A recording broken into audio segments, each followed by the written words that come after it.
담대한 투자 시간으로 이어가 보겠습니다. 과연 시장 안에서 우리가 주목할 뉴스에는 어떤 것들이 있을까요? 이 뉴스를 또 잘 분석을 해야 알고 대응할 수가 있을 것 같습니다. 오늘 매경 이코노미의 박소호 기자 알아보겠습니다. 어서 오십시오. 네, 안녕하세요. 네, 저희가 또 오늘 핫한 주제를 가지고 이야기를 나눠보려고 하는데 아무래도 가장 좀 알아봐야 되는 것 중에 하나가 CES 관련된 내용이 아닐까 싶어요. 코앞으로 점점 다가오고 있거든요. 그렇습니다. 그 CES가 저희 매경에서도 이번에 25명의 취재진을 급파해서 이번에 가십니까?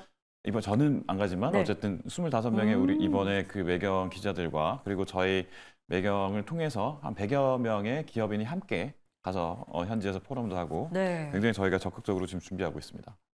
결국 저희는 그러면 이렇게 대대적으로 참여를 하잖아요. 네네네. 이 이유가 있을 것 같아요. 어떤 키워드들이 또 우리 국가와 또 산업과 잘 맞기 때문일 것 같은데 그렇습니다. 이번 핵심 키워드는 뭘까요? 일단 2023년이 AI, 생성형 AI가 이제 키워드였다면 2024년에는 온 디바이스 AI. 그러니까 AI는 AI인데 AI가 어떤 방식으로 이제 더 진화할 것인가 이런 것들이었습니다. 그래서 저희가 이번에 보니까 기조 연설을 하는 분들의 성향과 그리고 이 주제들을 좀 알아보면 거기에 이제 그 포인트가 보이는데 팻 겔싱어, 그 인텔 최고 경영자입니다. 여기서 기조 강연을 하는 거는 AI 에브리웨어 이렇게 이야기를 하고 있고 또 온 디바이스 AI 이런 쪽은 아몬 CEO, 그러니까 퀄컴의 아몬 CEO가 이렇게 또 온 디바이스 AI 이렇게 주제로 한다고 하니까 이번에 거의 참가 기업도 한 700곳, 한국에서는 500여 곳 이상이라서 한 전 세계에서 한 13만 명에서 15만 명 가까이 올 것이다 이렇게 이야기하고 있습니다.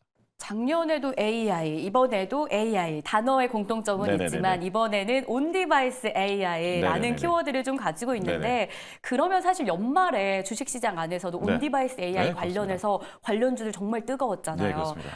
만약에 이게 진짜 핵심 키워드로 화두가 된다면 또 수혜받을 만한 국내 기업들이 있지 않을까 싶은데 후보군이 있습니까? 일단 삼성전자, SK 하이닉스는 당연하고요. 이건 반도체가 없을 수가 없으니까요. AI를 구현하려면 당연히 하이닉스, 삼성전자는 당연한 거고 여기 더해서 온 디바이스 AI라는 게 결과적으로 이제 그 디바이스 그러니까 그 어떤 그 기기 스마트폰이면 스마트폰 이런 기기 안에 AI가 작동을 하는 것이다. 그러니까 내장형이다. 이런 것으로 이해하시면 됩니다. 그러면 여기에 따라서 소재 관련돼서 여기에 들어가는 부품이나 소재가 굉장히 중요한데 특히 이제 삼성전자만 중요한 것이 아니라 삼성전기 그러니까 증권가에서는 온 디바이스를 했을 때 삼성전기에서 만드는 MLCC 그러니까 적층형 이렇게 해서 기판 이런 것들을 만드는 곳이 삼성전기인데 삼성전기가 여기서 좀 뜰 것이다 이런 이야기를 하고 있고요. 여기에 더해서 또 그 다음에는 오픈 엣지 테크놀로지 아니면 또 여기에 또 퀄리타스 반도체, 칩스앤 미디어 이런 우리가 전통적으로 생각하는 시스템 반도체 회사들도 여기서 구동을 해야 되기 때문에 이쪽 브랜드들도 좀 생각을 해볼 수 있겠다. 또 마지막으로 AI에서 의외로 좀 꼽는 증권가의 재밌는 그 키워드가 있는데 농업 쪽으로 AI가 들어간다. 그래서 이제 대동, 우리가 알고 있는 대동 이항기 이렇게 만드는 회사가 대동인데 이 대동이 이번에 또 CES에서도 또 발표를 하는 것이 자율주행 이항기 이런 것들을 발표합니다. 그래서 자율주행과 관련돼 있는 AI가 탑재된 이런 농기계 이런 것들을 대동이라든지 아니면 그 TY라든지 이 회사들이 선보인다고 하니까 이쪽도 수혜주가 될 것이다. 온 디바이스 AI 테마주로 이렇게 꼽힌다는 게 좀 이색적이었습니다. 농사 지을 사람이 점점 줄어들고 있다고 하잖아요. 사실 저희만 하더라도 서울 한복판에서 지금 일을 하고 있는데 농기계가 자율주행을 한다라면 또 이것도 혁신적이지 않을까? 그렇죠. 아무래도 이제 옛날에는 사람이 그래도 타고 있었어야 되는데 지금은 이제 그냥 누르기만 하면 지금 하니까 이런 부분들도 굉장히 좋은 것 같아요. 또 하나의 핵심 키워드, 농업과 AI의 만남까지 저희가 들어볼 수 있었습니다. 자, 그러면 오늘 장에서 저희가 또 주목할 만한 섹터들도 있을 것 같아서 이에 대한 궁금증도 해결을 해보고 싶습니다. 오늘 모처럼 만에 엔터주가 좀 강세를 보여서 오전장부터 좀 핫했어요. 근데 한 가지 눈에 띄는 게 현구간에서도 JYP 엔터 2% 오르고요. 하이브가 4%나 강세인데 YG 엔터 영 힘을 못 쓰고 있습니다. 그렇습니다.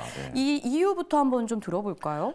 앞선 코너에서도 지금 계속해서 엔터주 이야기 좀 했었습니다. 그래서 앞선 코너에서 저도 이 TV를 보면서 그럼 엔터주 진짜 좀 괜찮네 이랬는데 YG는 제가 좀 취재를 좀 해봤습니다. 그래서 직접 이렇게 또 통화도 해보고 해봤는데 YG가 아무래도 지난번 그러니까 2주 전에 제가 이 자리에 나왔을 때는 YG가 어쨌든 블랙핑크랑 재계약을 해서 그쵸. 호재였다 이런 식으로 해서 그때는 방송을 드렸었는데 이게 이제 그 개별 세부 계약에서 보니까 아쉬운 부분이 좀 있었습니다. 왜냐하면 블랙핑크의 4명의 이 구성원들이 개인 활동은 각자 할 수 있는 계약을 맺은 겁니다. 그러니까 블랙핑크로서는 YG의 소속이지만 뭐 리사 이러면 지금 리사가 지금 뭐 태국에서 뭐 여기저기 왕성한 활동을 하고 있거든요.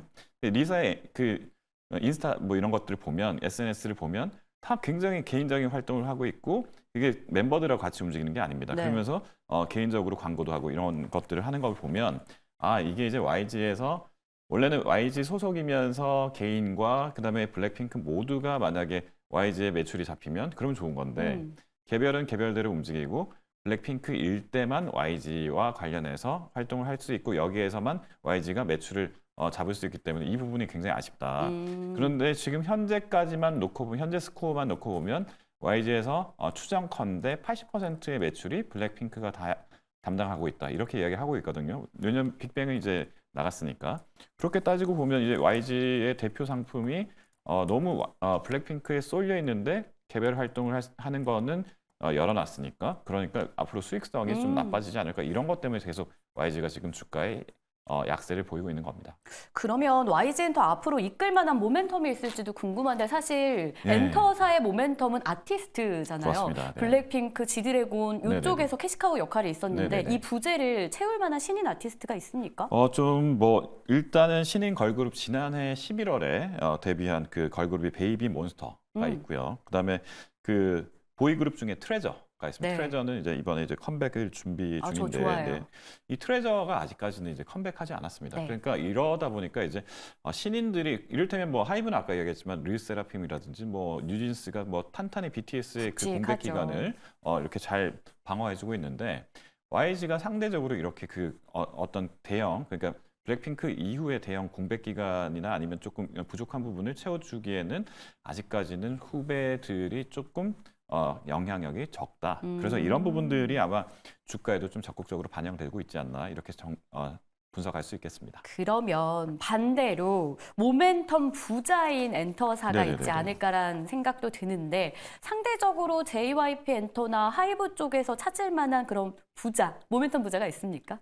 뭐 일단 하이브 뭐 앞서 코너에서 조금 다뤘기 때문에 네. 저는 SM을 좀 갖고 왔습니다. SM. 왜냐면 SM은 그동안 이제 너무 악재들만 많았지 않습니까? 그래서 그 악재들이 많았는데 지금 이제 그런 악재들이 다 어느 정도 이제 공개가 됐으니까 그럼 SM에서는 누가 있을까? 이렇게 딱 봤더니 오히려 지금 최근에 이제 다올 투자증권에서는 여러 엔터사들 중에서 SM만 목표 주가를 내려잡지 않았습니다. 그냥 현행으로 유지됐다는 것은 그만큼 여기에 에스파라든지 아니면 또 라이즈 이런 쪽에 실적이 성장하고 있기 때문이라고 이렇게 여기선 분석하고 있거든요. 그래서 상반기 여자 아이돌 데뷔 이런 것들까지 다 포함하면 상승 모멘텀이 가장 높은 곳은 사실은 SM이다. 이렇게 이야기를 하고 있습니다. 그래서 여기에 영미권 지역 확장까지 포함을 하는 누가 더 영미권까지 지역을 확장할 것인가 이것만 조금 더 챙겨보면 될 것인데 2024년 그러니까 새해 이익 성장성에서 봤을 때 SM이 앞으로 주목할 만하다. 이 부분은 제가 봤을 때 리포트에서 조금 새겨드릴 만합니다. 네. 알겠습니다. SM까지 저희가 새로운 모멘텀 확인해 볼 네. 수 있었고요. 자, 마지막으로 이 기업도 한번 봐야 될 것 같아요. 남양유업 이야기가 끊이질 않고 네, 나오는 네. 게 재료가 있어요.